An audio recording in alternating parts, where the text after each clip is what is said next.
পিছন থেকে তোলা গেল না ভাবে।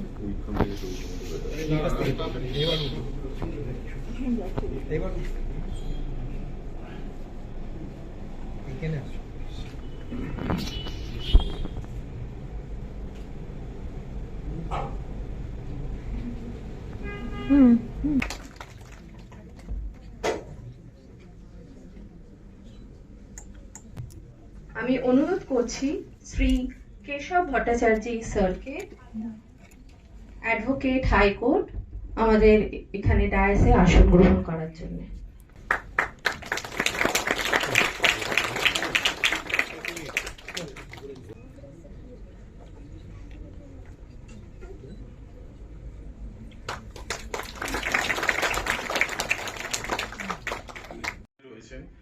আমাদের সঙ্গে রয়েছেন সিএমএ অভিজিৎ গোস্বামী স্যার, আমাদের কাউন্সিল মেম্বার।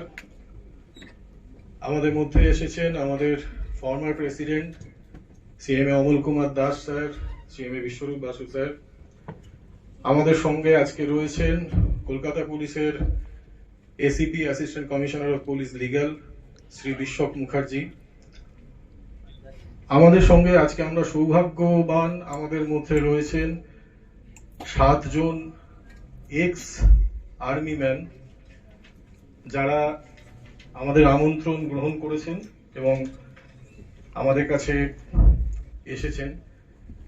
ওনারা হচ্ছেন শ্রী অনাদি পাল, শ্রী অমল দাস, শ্রী রবীন্দ্রনাথ দত্ত, শ্রী অসীম কুমার সর্দার, শ্রী দক্ষিণারঞ্জন সর্দার, শ্রী রঞ্জিত কুমার ঝা, শ্রী এম.এন. কোনার। আপনাদের সকলকে স্বাগত জানাই। আমি স্বাগত জানাই শ্রী কেশব ভট্টাচার্যকে। উনি Netaji researcher, advocate high court, Kolkata high court. উনি মুখার্জি কমিশনে অ্যাপয়েন্টেড অ্যাডভোকেট ছিলেন। আজ আমরা ওনার কাছে শুনব। আমরা স্মরণ করি সেই সব প্রাতঃস্মরণীয় বিপ্লবীদের।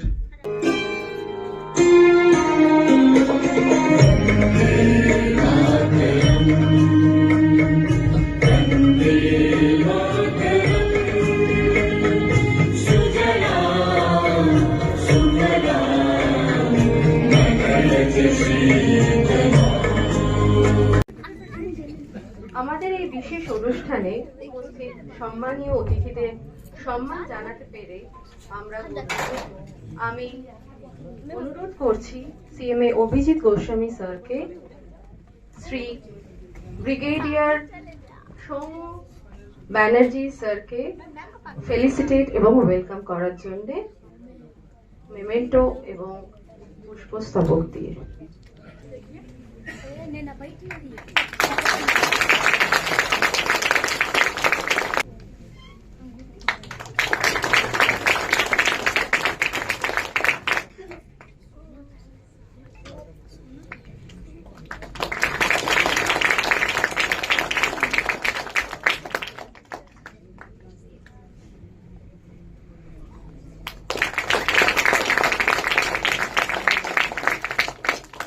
আমি আরেকবার অনুরোধ করব সিএমএ অভিজিৎ গোস্বামী স্যারকে শ্রী কেশব ভট্টাচার্য স্যারকে ফেলিসিটেট এবং ওয়েলকাম করার জন্য করে দেবেন।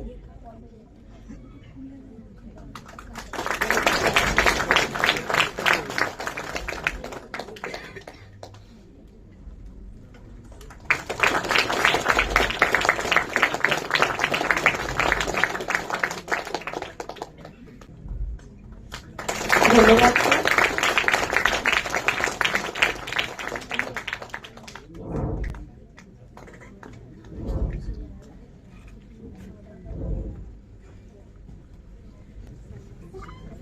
আমি অনুরোধ করছি সিএমএ অভিজিৎ গোস্বামী স্যারকে কাউন্সিল মেম্বার আমাদের ইনস্টিটিউটে বক্তব্য রাখার জন্য। আমি বাংলায় বলছি। Honourable brigadier Soumya Banerjee sir, honourable Keshab Bhattacharya advocate, Calcutta high court, on the dais. আমাদের অনলাইনে রয়েছেন vice president M.K. Anand, and আমাদের সেক্রেটারি রয়েছেন অনলাইনে doctor DP Nandi, and of the dais আমাদের এখানে we are so proud and honored আমাদের সাথে রয়েছেন এক্স সার্ভিসম্যান যারা রয়েছেন, আপনাদের প্রণাম। এর সাথে আমরা সমাজের সাথে ভালোভাবে জুড়ে থাকতে পারবো। আর আমার নিজের তরফ থেকে এবং ইনস্টিটিউটের তরফ থেকে অবশ্যই আমি বলবো যে রিসেটেলমেন্টেই ওইখানেই ব্রিগেডিয়ার উনি রয়েছেন, ব্রিগেডিয়ার স্যার। তো আমাদের সাথে সমাজের বিভিন্ন কলকাতা পুলিশের সাথে যেমন আমাদের এই অনুষ্ঠানের মাধ্যমে আমরা জুড়তে পেরেছি, তো এই রকম প্রোগ্রাম আমরা ভবিষ্যতে আরো করব। প্রেসিডেন্ট অ্যান্ড কাউন্সিল আমি সবাইকে অভিনন্দন জানাই আর ধন্যবাদ জানাই যে আপনারা এখানে এসেছেন, আমাদের সাথে মিশেছেন। আমরা এই রকম জিনিস, এই রকম প্রোগ্রাম আরো করব। ইন্ডিপেন্ডেন্স ডে, এটা একটা দিন, যেই দিনে একটা কিছু হয়েছিল, সেটা তখনকার লোকেদের জন্য যারা এই ইন্ডিপেন্ডেন্সটা অর্জন করার জন্য যারা কন্ট্রিবিউট করেছেন, তাদের জন্য কিছু ধরনের ওটা একটা এন্ড। কিন্তু আমাদের দেশের জন্য, ভারতবর্ষের জন্য ওইটা একটা বিগিনিং, ওইটা এন্ড নয়, ওইটা just the beginning of a new born. প্রত্যেকটা সিটিজেন এই দেশের নিজের দিক দিয়ে কন্ট্রিবিউট করেছে এই দেশটাকে তারপর 80 বছর ধরে দাঁড় করিয়ে সেইখানে আনার জন্য যেখানে আজকে আমাদের দেশ দাঁড়িয়ে আছে। আজকের দিনে আমাদের এই সংকল্পটা নেওয়া দরকার যে আমাদের দেশের জন্য আমরা বর্ডারে লড়ে করেছি, নানা রকম জায়গায় যেখানে টেররিজম ছিল সেখানে কাউন্টার টেররিজম অপারেশনস করেছি। তো প্রত্যেকে কোনো না কোনো ভাবে এই কন্ট্রিবিউশনটা নিজেদের দেশের উন্নতির জন্য আমরা করে এসেছি। আজকে আমরা এই দৃঢ় সংকল্পটা নিই যে আমরা আমাদের দেশের জন্য যা পারি, যত দূর পারি তত দূর করব এবং গর্বের সাথে বলবো যে আমরা ভারতীয়। হ্যাপি ইন্ডিপেন্ডেন্স ডে আমাদের সবাইকে। জয় হিন্দ। ধন্যবাদ স্যার। আমাদের মধ্যে আজ উপস্থিত আছেন আমাদের সম্মানীয় এক্স সার্ভিসম্যান, যারা দেশের নিরাপত্তা ও সম্মান রক্ষার জন্য নিজেদের জীবনের শ্রেষ্ঠ সময় দেশের সেবায় উৎসর্গ করেছেন। তাদের সাহস, সংযম। আমি অনুরোধ করব আমাদের director CMA, senior director CMA Sushil Parekh স্যারকে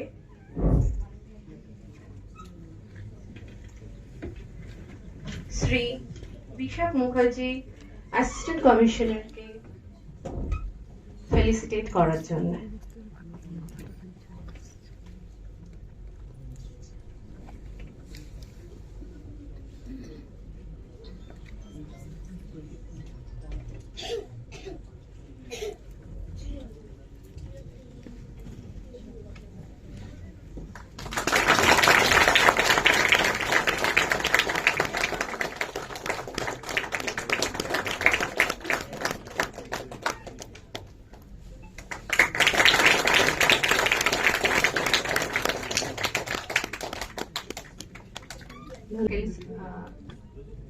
মঞ্চে আসার জন্য এবং আমি অনুরোধ করব সুবেদার মেজর অনাদি পাল, প্লিজ আপনি একটু আসুন।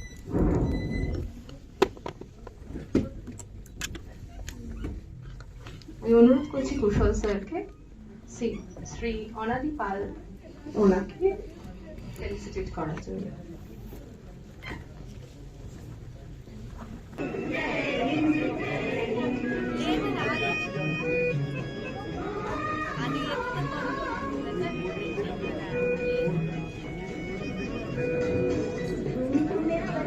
A span of time, and I thank all the dignitaries on behalf of the institute and hope we will conduct the same type of program again and again. চক্রবুহে Netaji, ওনার লেখা বই। তা আমি কমিশনের পক্ষ থেকে কমিশনের অ্যাডভোকেট হিসেবে ছিলাম। তো রাশিয়া নিয়ে বলি, আপনারা অনেকেই জানেন যে আজেইন ফৌজি দ্বিতীয় বিশ্বযুদ্ধে জাপানের আত্মসমর্পণের সময়, মানে অক্ষশক্তি জার্মান, জাপান, ইতালি, এটা তো পরাজিত হয়েছিল। এই সময় নেতাজি তার অনেক আগে থেকে ভেবেছেন, তিনি বুঝতে পেরেছিলেন, উপলব্ধি করতে পেরেছিলেন অক্ষশক্তি মানে জাপান, জার্মান এবং ইতালি, এই তো অক্ষশক্তি। আর মিত্রশক্তি অ্যাক্সিস বাই অ্যালার্ট পাওয়ার হচ্ছে আমেরিকা, ব্রিটেন, সোভিয়েত রাশিয়া। আজেইন সরকারের ক্যাবিনেটে মিটিং হয়, সেই মিটিং এ বলা হলো যে নেতাজি কোনো মতেই নেতাজিকে বন্দী যেন না হয় তার জন্য চেষ্টা করতে হবে। নেতাজি বলেছিল সেটা নিয়ে তোমাদের চিন্তার কারণ নেই, আমি একটা সেকেন্ড ফ্রন্ট খুলবো, আমার লড়াইটা শেষ হবে না। এই জিনিস কোথাও পাবেন আপনারা? কোনোদিন শুনেছেন যে লক্ষ লক্ষ মানুষ মারা গেল, সৈন্যরা অনেক মারা গেছে অক্ষশক্তির, তা সত্ত্বেও নেতাজি বলছেন না, আমি সেকেন্ড ফ্রন্ট খুলবো, লড়াই শেষ হবে না, ব্রিটিশকে পা ধরবো, বুক লিকার অ্যান্ড ফুট লিকার হয়ে কাজ করব, ব্রিটিশের সেফটি ভালভ হয়ে কাজ করবো, এই জিনিস নয়। এ হচ্ছে নেতাজি সুভাষচন্দ্র বসু। তিনি ঠিক করলেন যে সেকেন্ড ফ্রন্ট তিনি খুলবেন, সেটা রাশিয়ায়। কারণ আজেইন ফৌজ সব জায়গা থেকে, দক্ষিণ পূর্ব এশিয়া, ইন্দোনেশিয়া, মালয়েশিয়া, সুমাত্রা, তারপরে আপনার ফিলিপাইন, বার্মা, কত দেশের নাম বলব, এই সমস্ত দেশগুলো দক্ষিণ পূর্ব এশিয়া প্রবাসী ভারতীয়দের নিয়ে আজেইন ফৌজ গঠন করা হয়েছে। তার আগে অবশ্য আজেইন ফৌজ হয়েছিল, সেটা আপনার যখন নেতাজি সুভাষচন্দ্র বসু জার্মানিতে ছিলেন, সেখানে ইন্ডিয়ান লিজিয়ন, ওটাই মূলত সত্যিকারের আজেইন ফৌজ প্রথমে যেটা তৈরি হয়েছিল, ইন্ডিয়ান লিজিয়ন। তো এই সব কিছু হয়েছিল। সেই জন্য নেতাজি তিনি কোনোদিন সারেন্ডার করার লোক না, তিনি লড়াই থামান না। ওই একবেলা উপোস করলাম, মাটিতে বসলাম, তারপরে তারপরে মাটিতে বসে তার মৌনী বাবা হলাম, একটু কৌপিন করে থাকলাম, ভারতের সেন্টের মতো আমাকে দেখতে লাগছে, একদিন সপ্তাহে উপবাস করলাম।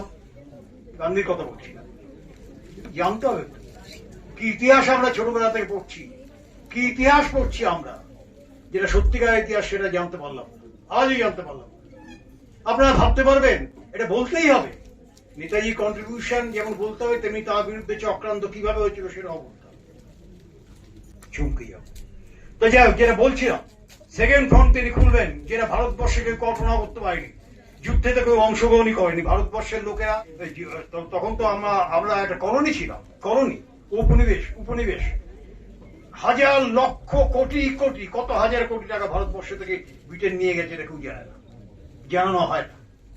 উপনিবেশ তো প্রাসঙ্গিকভাবে বলে রাখি, 1757 সালে 23শে জুন পলাশির প্রান্তরে সিরাজদৌল্লাহ পরাজয়ের পর, আপনারা এই তথ্যটা জানেন কিনা জানি না, একটু দেখবেন, একটু চর্চা করলে অনেকেই জানবেন। ইতিহাস আমাদের শেখানো হয়।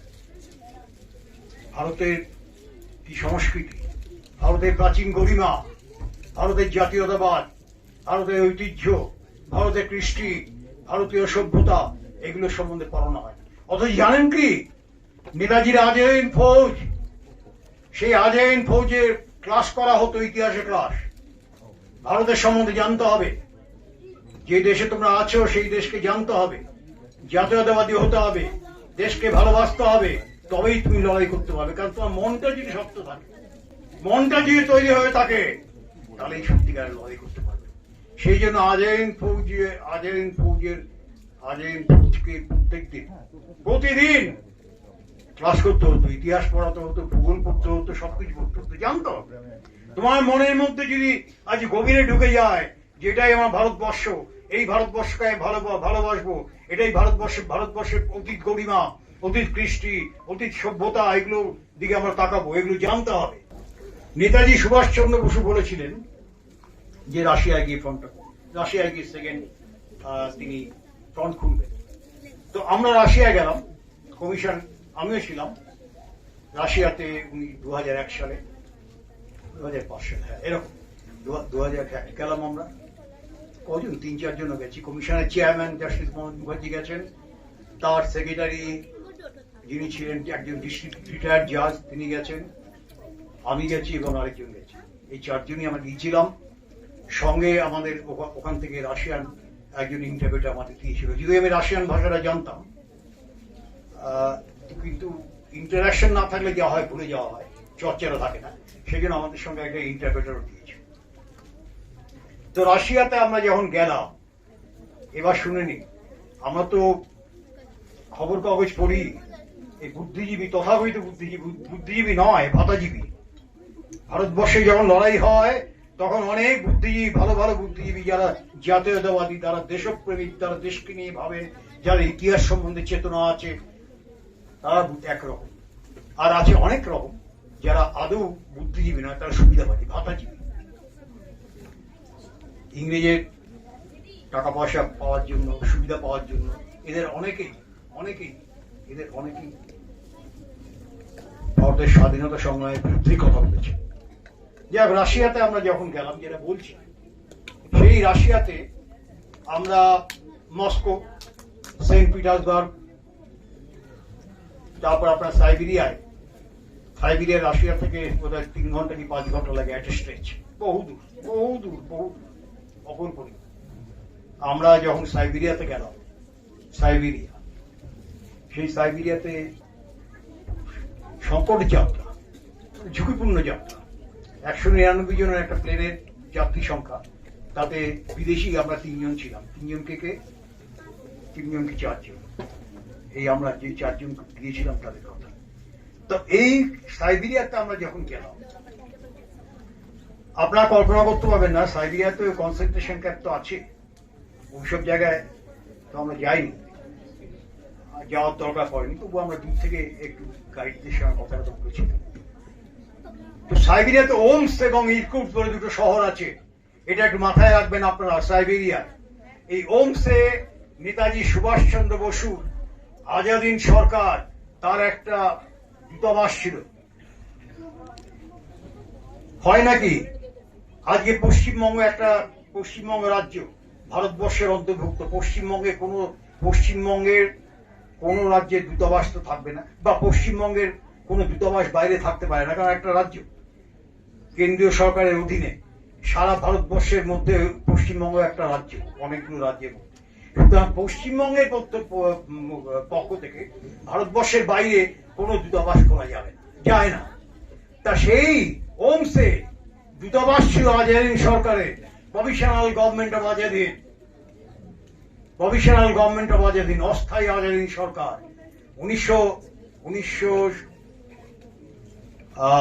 21শে অক্টোবর হয়েছিল 1943 সালের 21শে অক্টোবর, অস্থায়ী আজাদিন সরকার। সেই আজাদিন সরকার তাকে স্বীকৃতি দিয়েছিল রাশিয়া, স্বীকৃতি না দিলে তো দূতাবাস করতে দেয় না। তা আমরা কজন জানি এটা?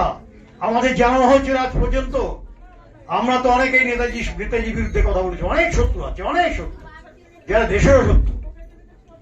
নেতাজির বিরুদ্ধে কত কথা, কত, সেই তো কয়েকদিন আগে 3-4 দিন ধরে চলছে একটা, কতগুলো উচ্চিঙে, কতগুলো ছারপোকা। এরা ছারপোকা তো একটু কামড়ায়, লোককে জ্বালায়, আর কিছু করতে পারে না, আলটিমেটলি তারা শেষ হয়ে যায়।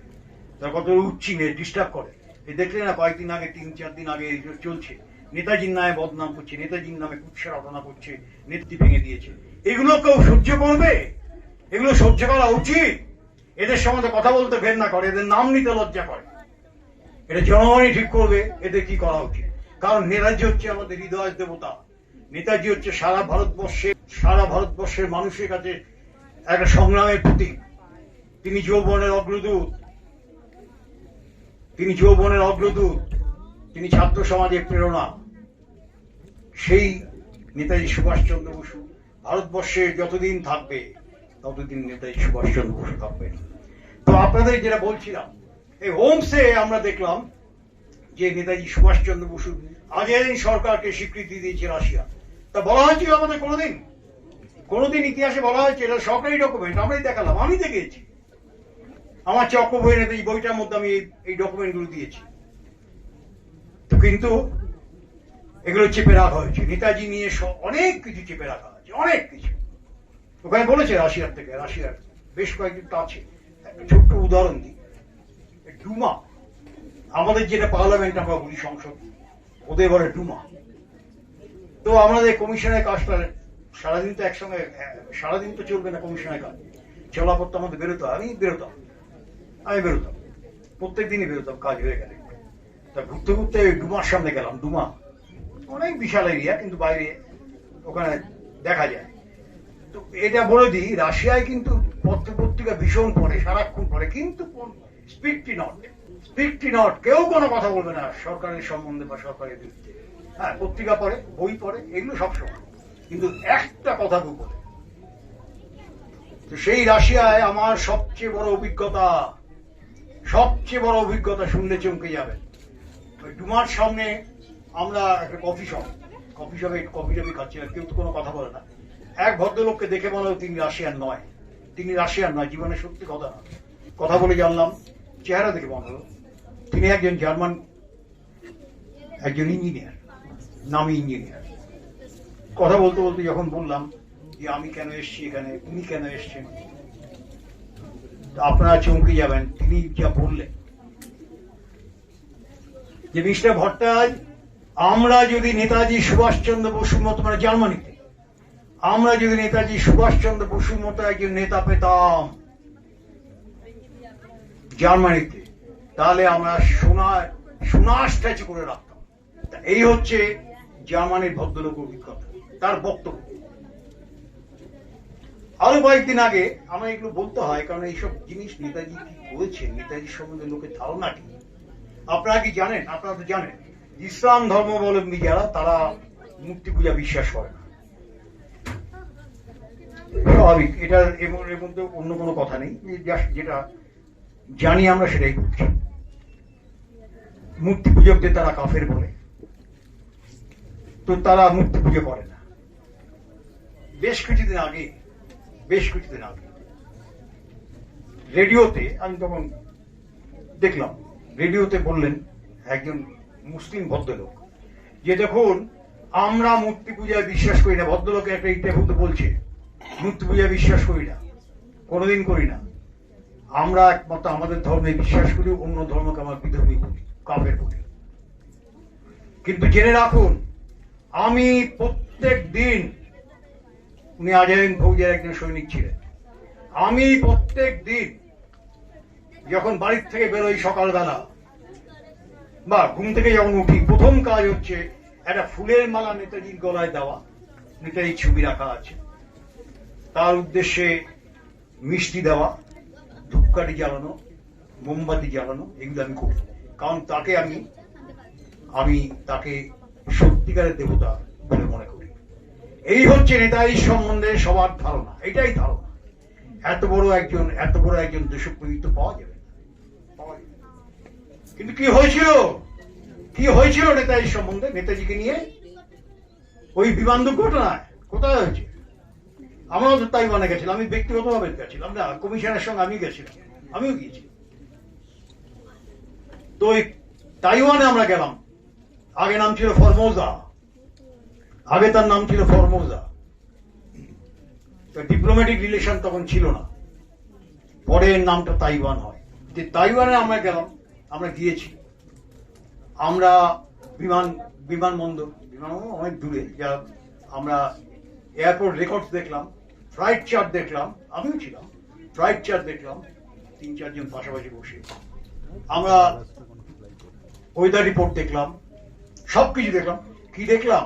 বলা হয় 18ই আগস্ট 1945 সাল বিমান দুর্ঘটনায় নেতাজি মারা গেছেন, তাই তো? এটা বলা হয়। আমরা 3 মাসে সব রেকর্ড দেখলাম। কোথায়? একটা এয়ারপোর্ট তো রেকর্ড দেখলাম, এয়ারপোর্ট বলে দিল কোনো বিমান দুর্ঘটনা হয়। এরপর আমরা আরো শিওর হওয়ার জন্য, বিমান দুর্ঘটনা হয়নি, যদি হয়তো ডেথ সার্টিফিকেট থাকবে, ডক্টর সার্টিফিকেট থাকবে, সবকিছু থাকবে।